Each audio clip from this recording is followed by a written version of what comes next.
కరీంనగర్ జిల్లాలో ప్రకృతి వైపరీత్యాలు, ప్రమాదాలు, దుర్ఘటనల సమయంలో ప్రజలను రక్షించేందుకు ఆపద మిత్ర వాలంటీర్లు ముందుండాలని జిల్లా కలెక్టర్ పమేలా సత్పతి పిలుపునిచ్చారు. రెవెన్యూ శాఖ విపత్తుల నిర్వహణ విభాగం ఆధ్వర్యంలో 120 మంది డిగ్రీ విద్యార్థులు ఎన్సీసీ వాలంటీర్లకు బీసీ సబ్సిడీ సర్కిల్లో ఆపద మిత్ర శిక్షణ కార్యక్రమం ప్రారంభమైంది. ఈ సందర్భంగా కలెక్టర్ మాట్లాడుతూ అవగాహన లేకపోవడం వల్ల ప్రమాదాలు జరుగుతున్నాయని, ముందస్తు విచారణ చర్యలు చాలా ముఖ్యమని తెలిపారు. మొదటి దశలో గ్రామాలు, పట్టణాల్లోని ప్రభుత్వ ఉద్యోగులు, స్వచ్ఛంద వాలంటీర్లకు శిక్షణ పూర్తి చేసినట్లు తెలిపారు. రెండవ దశలో డిగ్రీ, ఎన్సీసీ విద్యార్థులకు శిక్షణ ఇస్తున్నట్లు పేర్కొన్నారు.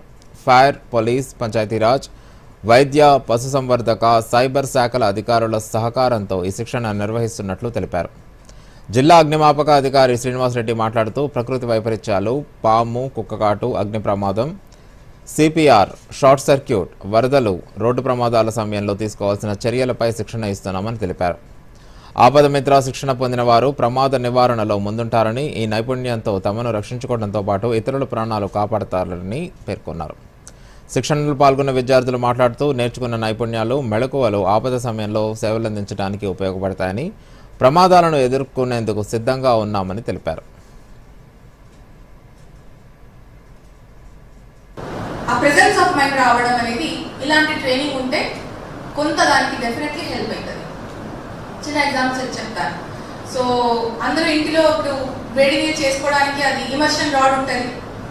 సో ఎక్కడైనా మీరు నీళ్ళు వేడి చేయడానికి అది పెట్టి చిన్నగా కిరాణా షాప్కి పోయే ముందు అది ఆఫ్ చేసి పోతున్నారా కాదా? చాలా మంది మర్చిపోతారు, దాని నుంచి ఫైర్ అవుతుంది. సో అలాంటి సిచ్యువేషన్ మీరు అవాయిడ్ చేయాలి. Preventive mechanism in your head. So ఆ కాన్షియస్నెస్ కూడా ఇలాంటి ట్రైనింగ్స్ ఉంటే మీకు వస్తుంది. So that is also small accident. ఆపద మిత్ర రెండో బ్యాచ్ ఇది.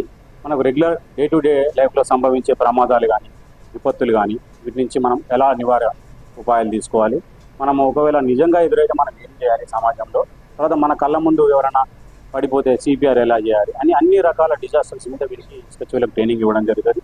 ఇప్పుడు నార్మల్ గా మనకి అంటే సెంట్రల్ పరంగా మొత్తం చూసినట్టయితే ఇండియా మొత్తంలో జస్ట్ ఎన్డీఆర్ఎఫ్ మాత్రమే పనిచేస్తుంది, నేషనల్ డిజాస్టర్ రెస్క్యూ ఫోర్స్ అని. అలా కాకుండా స్టేట్ వైడ్ గా ఇప్పుడు వాళ్ళు ఇక్కడికి వచ్చి రెస్క్యూ చేయడానికి చాలా టైం పడుద్ది. ఆ లోపు మనం వాలంటీర్స్ అంటే ప్రతి స్టేట్ నుంచి, ప్రతి డిస్ట్రిక్ట్ నుంచి కూడా మనం వాలంటీర్స్ కొన్ని డిస్ట్రిక్ట్స్ ని సెలెక్ట్ చేసి అందులో ఈ ట్రైనింగ్ ప్రోగ్రామ్ ని కండక్ట్ చేస్తున్నారు. దాని వల్ల ఏంటంటే మన డిస్ట్రిక్ట్ లో వచ్చినప్పుడు ఎక్కువ దూరం నుంచి వాళ్ళు రాకముందే